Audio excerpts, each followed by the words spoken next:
Well, I'm coming to you from someplace completely different than the last times I've been talking to you.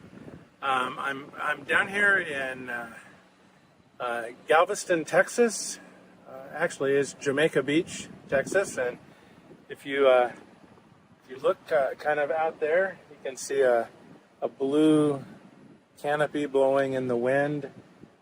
That's my family. We're down here vacationing a little bit together. I have my grandkids and my son and his wife and my other daughter-in-law. My other son, Chris, got sick before he came down here, so we're pretty disappointed about that. But anyway, I wanted to tell you something just as a matter of encouragement today. It's going to start out a little different. Wanda and I, we're down here in this beach house. I'm kind of out on the balcony looking towards the ocean, and it's a tiny beach house that friends of ours have let us come and use, dear friends.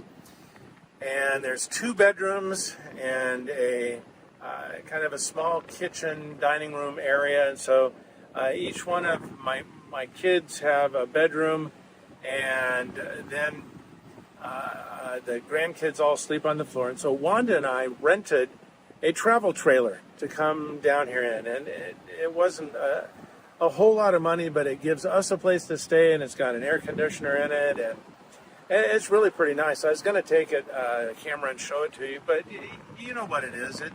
It sleeps 4 or so, and it's perfect for us. And the first night was great, and so anyway, so we go to bed last night. Now understand, it looks really really beautiful down here, and it is. It's kind of in its own Texas way. We are from Southern California, and the beach is different there, and I know I don't look like it, but it is pushing 95 degrees with about 70% humidity here. They've had horrible storms. If you look out in the ocean, the water is pretty brown because of how it's all been stirred up, and it really just flooded the island a few days before we got here. So one of the things we have here is humidity and mosquitoes. You can't see them, but mosquitoes are kind of on me right now. And it's just one of those little life's annoyances. I'm pretty sure that when I get to heaven, one of the things I'm going to ask God about is really, why mosquitoes? I haven't figured out their purpose yet. But I suppose it's there in God's great plan. But it can be pretty miserable if you're stuck outside, and at night it's hot. So anyway, about 2:30 last night a.m., both Juan and I wake up, and we are just sweating like crazy inside the trailer. And sure enough, the power that we had hooked up to the house, it was not producing power. And the only thing that was producing power in the trailer was a battery that was there, and it was just winding down, and we're laying there just feeling the air conditioner go away. And when we fully woke up, there was nothing. And I bet it was 110 inside that trailer. We were sweltering. We got up maybe around 3 a.m. and started nosing around the outside of the house, trying to look for the breaker, thinking, well, maybe the breaker went off, and I'm working on the outside of the trailer, unscrewing things. Maybe there's a breaker on the trailer. We've rented it. I don't know how it really works. And for about an hour, we tried to make it work. Now, most people would say, well, why didn't you just go knock on the door, wake your kids up, and see if there's a breaker inside the house? And honestly, I didn't want to do that. I didn't want to ruin their experience, and we were okay. We were, we were miserable and outside at night trying to find where the problem was. Mosquitoes are just everywhere on us. Wanda's out there working around trying to help, and so we finally went back in the trailer, and all the mosquitoes came in the trailer. And we laid there for all of about 2 minutes and said, we can't do this. We'd probably be old people that died in a trailer. It'd be horrible headlines. I mean, that's all I'm thinking about. So we said, let's just go. I don't want to bother the kids. Our grandkids had a long day. If we would have woke them up, today would have been miserable. Everybody would have been miserable. And so we just looked at each other and said, let's take one for the team. That's what Juan and I did. So we got in our Sequoia, turned on the Sequoia.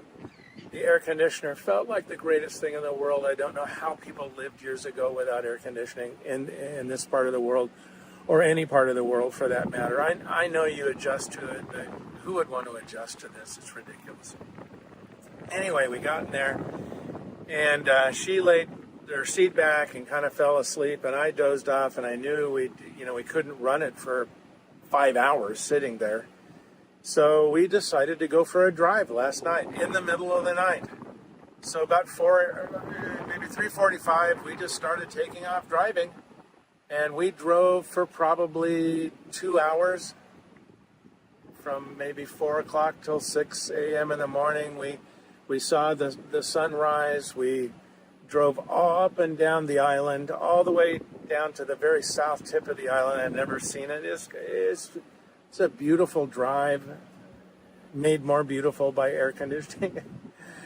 And we were waiting for one of our kids to call us, because we'd sent them a text, said, if you wake up, if this text wakes you up, then we could maybe come in and look for the breaker. Otherwise, we'll handle it. And anyway, about 8 o'clock this morning, our son calls me and goes, where are you?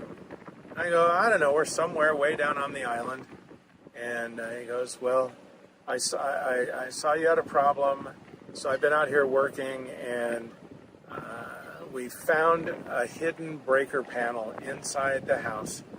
And sure enough, they just flipped the breaker on. He goes, come on back, the AC works fine. And so we got back, we took our grandkids out to breakfast, had a great time, brought them back home probably around 10 o'clock today, and Juan and I went in the trailer. And honestly, right now it's about, 2:30, 3 o'clock in the afternoon. We just woke up, came in and ate lunch, and our kids, everybody's back down at the beach now, and life went on. My son's mad at me a little bit for not waking him up. I said, no, there's no way I'd do that. So here's my message to you today. Wanda and I are no heroes. We really aren't. We did no big thing at all. We stayed up all night, and we were in air conditioning. We didn't wake up our kids. And through the night, it made me remember again a passage of Scripture that is meaningful to me. And now understand, there is no comparison to the last 12 hours of misery that we went through compared to the way that people have lived throughout the ages, and especially those who have held up the name of Christ, and only to be persecuted. And it goes all the way back to the first century, where the Apostle James writes in first chapter of James 1, verses 2 and 3, consider it all joy, my brothers, whenever you face trials of many kinds, because you know that the testing of your faith produces perseverance. Was this a test of our faith? Nah, not really. It was a mosquito on the skin of life to go through what we did the last 12 hours. But part of that time I was just hating it. I was hating it. And it reminded me that in the course of my life, I've come to absolutely love the idea of perseverance. Not the things that happen to us that produce the need for perseverance, No, I hate them just like everybody else does. But it's the actual practice of perseverance in my life that I have, after all of these years, grown to appreciate so deeply. Is it crazy? Yeah, a little bit. Did Juan and I laugh through the whole night, except when she was sleeping. And we just cracked up at ourselves that this is kind of the picture of our lives, what we have went through throughout our life together. James writes, the testing of your faith produces perseverance. A question people love to ask in those times is, God, why are you doing this to me? Why is this happening to me? After a lifetime of this, I'm going to tell you what you already know.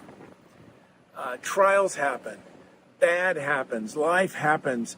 The unpredictable happens. The unplanned happens. It happens to all of us, and it happens when we least expect it sometimes. For the woman or man of faith, those things that happen to us develop perseverance. They develop steadfastness and endurance and consistency. The word perseverance, it's such a cool word in the original language.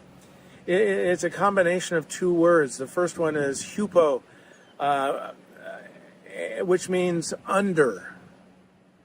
Whenever you see that word attached to something else, it means it's under something. The second half of the word is meno, meaning remain or abide or stay.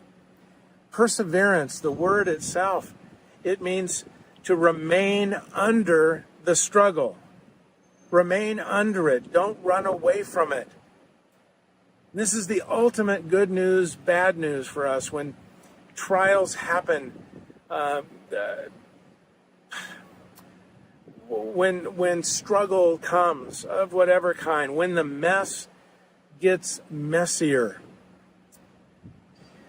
the more we pass the test, the greater our strength to remain under the struggle, and the more our faith grows, so we can grow deeper and more mature. And that passage continues in James, first chapter of James. Let perseverance finish its work, so that you may be mature and complete, not lacking anything. Trials do not produce faith. Trials reveal the faith that we have. Jesus went through them. We're going through them.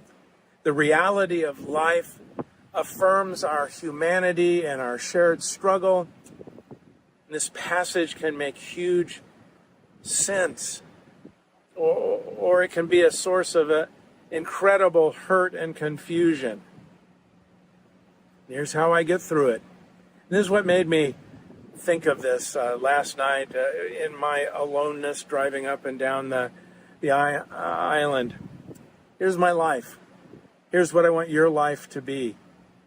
I fall down. Stuff happens. I get up and believe over and over and over again. I'm telling you, that's how it is in this life.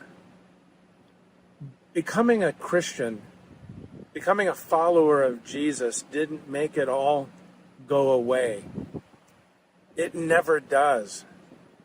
Jesus promised his first century disciples that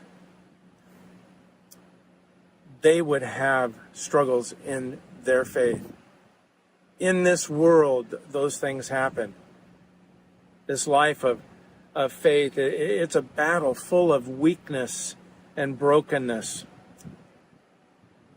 The only soldiers in this battle are wounded ones. That's why we look at life and the difficulties that we go through And our only response, whether they are the mosquitoes of life when air conditioning goes out and cars break and storms happen and we end up having to spend a ton of money on things that we didn't plan for, you name it, whether it's those or whether it is the life-shattering things that happen in our life where it just feels like we have no ability to stand up and keep going. The Word of God says, remain under. Remain under. Don't run away. The mosquitoes become practice for helping us face the bigger things that we're going to go through. So at the end of today, for me, I can tell you, as miserable as last night was, I am better because of it. My faith is deeper because of what happened, even as little as it was. Because we chose to remain under, to persevere through it, believing that Jesus was bigger than anything that we would face. Even the air conditioner going out, He was there with us. As you go this week, be a follower who doesn't run from trials, but be one who stays in the midst of them so that you can learn everything you can from them, because you're going to face some more. And Jesus will be there with you. Have a great week.